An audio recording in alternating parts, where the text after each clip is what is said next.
farmasi yang saya banggakan dan saya kasihi, kembali lagi bersama saya di topik tentang aspek keuangan dalam usaha farmasi.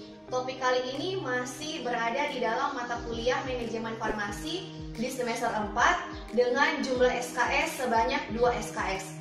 Baiklah, kita akan segera mulai materi kita kali ini tentang analisa keuangan.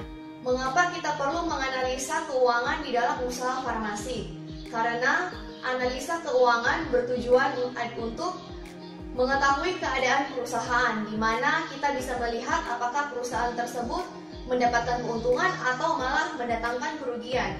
Yang kedua adalah pembuatan rencana pembelanjaan atau rencana lain yang akan kita lakukan di masa yang akan datang. Ketiga adalah kontrol operasional perusahaan, sehingga biaya pengeluaran bisa dikontrol dan meningkatkan biaya pendapatan. Keempat, menentukan nilai perusahaan. Apakah nilai perusahaan itu bisa diinvestasikan dari barang maupun dari segi uang. Ada 4 indikator yang bisa kita hitung atau bisa kita lihat untuk menentukan posisi perusahaan itu berada di mana. Yang pertama adalah margin, yang kedua ROI, yang ketiga PBP atau payback period, dan yang terakhir adalah BEP atau break even point. Nah, kita masuk yang pertama adalah margin. Margin adalah perbandingan antara penghasilan bersih dengan jumlah penjualan. Jadi, margin menggambarkan berapa persen dari penjualan seluruhnya yang merupakan penghasilan bersih. Di sini rumusnya adalah laba bersih dibagi hasil penjualan dikali 100%. Kemudian ROI atau return on investment, di mana rumusnya laba bersih dibagi total investasi. Kemudian payback period adalah total investasi dibagi laba bersih. Jadi kita bisa mengetahui kapan atau berapa lama total investasi yang kita keluarkan itu kembali. Kemudian terakhir adalah BEP atau break even point, di mana rumusnya fixed cost atau biaya tetap dibagi 1 kurang variable cost atau biaya variabel dibagi total revenue atau total investasi atau total pendapatan, di mana nilai atau titik BEP dikatakan dia BEP artinya suatu usaha farmasi atau perusahaan tidak mengalami keuntungan maupun tidak mengalami kerugian. Kita masuk ke contoh soal.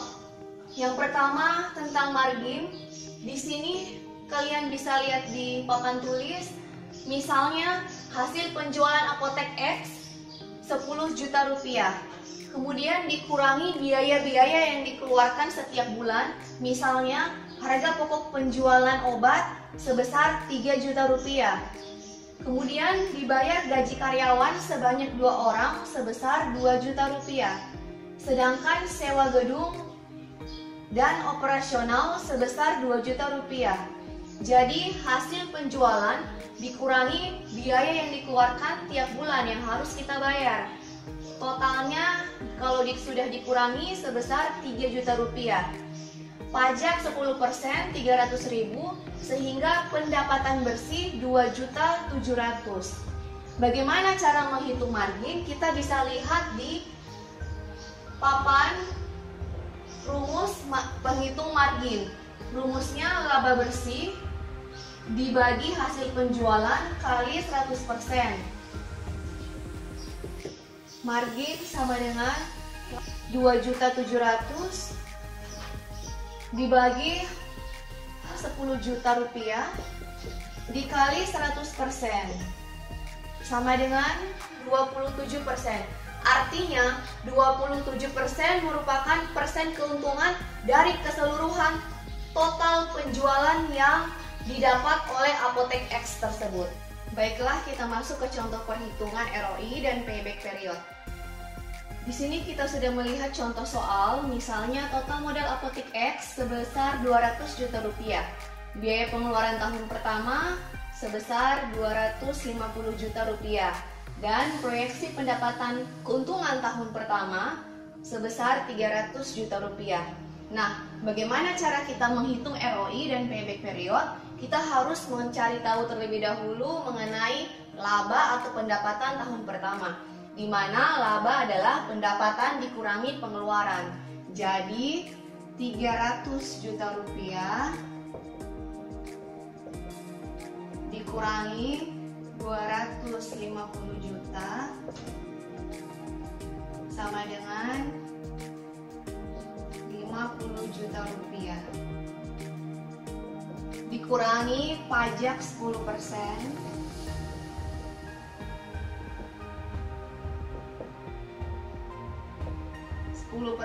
dari 50 juta, 5 juta dikurangi laba bersih yang kita dapat sebesar 45 juta rupiah. Nah, untuk menghitung ROI, rumusnya laba bersih dibagi total investasi. Jadi 45 juta rupiah dibagi 200 juta dikali 100% sama dengan 22,5%.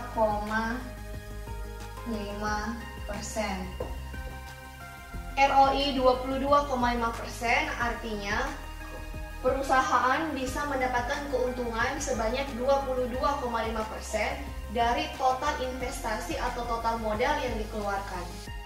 Sekarang kita masuk ke perhitungan payback period. Di sini rumusnya total investasi dibagi laba bersih. Jadi total investasinya 200 juta rupiah dibagi laba bersih 45 juta rupiah sama dengan 4,44 tahun. Payback period 4,4 tahun artinya perusahaan bisa mengembalikan modal yang dikeluarkan sejumlah 200 juta rupiah selama atau dalam jangka waktu 4,4 tahun. Baiklah, kita masuk ke perhitungan BEP atau break even point. Di sini diketahui biaya tetap tahun pertama sebesar 60 juta rupiah. Biaya tetap itu bisa berasal dari gaji karyawan, sewa gedung, bayar air, listrik, telepon, dan administrasi lainnya yang sifatnya tetap atau sifatnya tiap tahun rutin dikeluarkan.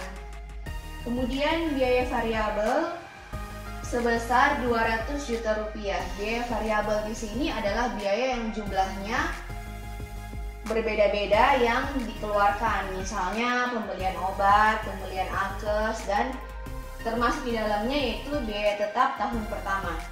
Kemudian total pendapatan tahun pertama sebesar 300 juta rupiah. Nah, bagaimana cara kita mau menghitung BEP? Di sini rumusnya BEP sama dengan fixed cost dibagi 1 kurang variable cost dibagi total revenue. Jadi BEP sama dengan fixed cost biaya tetap 60 juta dibagi 1 kurang variable cost 200 juta dibagi total pendapatan 300 juta rupiah sama dengan 60 juta kurangi 1 kurang 0,67 sama dengan 60 juta dibagi 1 kurang 0,67 0,33 sama dengan 60 juta dibagi 0,33 hasilnya 181.818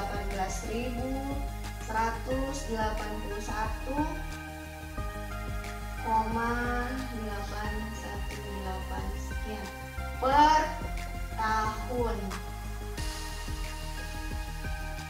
Jadi bisa kita lihat dikatakan perusahaan tersebut mengalami atau pada fase BEP di mana jika perusahaan tersebut mendapatkan 181.818.181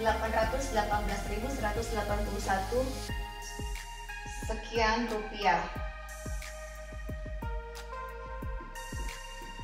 per tahun. Apabila suatu perusahaan kurang dari 181 ini, dikatakan dia rugi. Apabila perusahaan mendapatkan uang lebih dari 181 juta, maka dikatakan untung.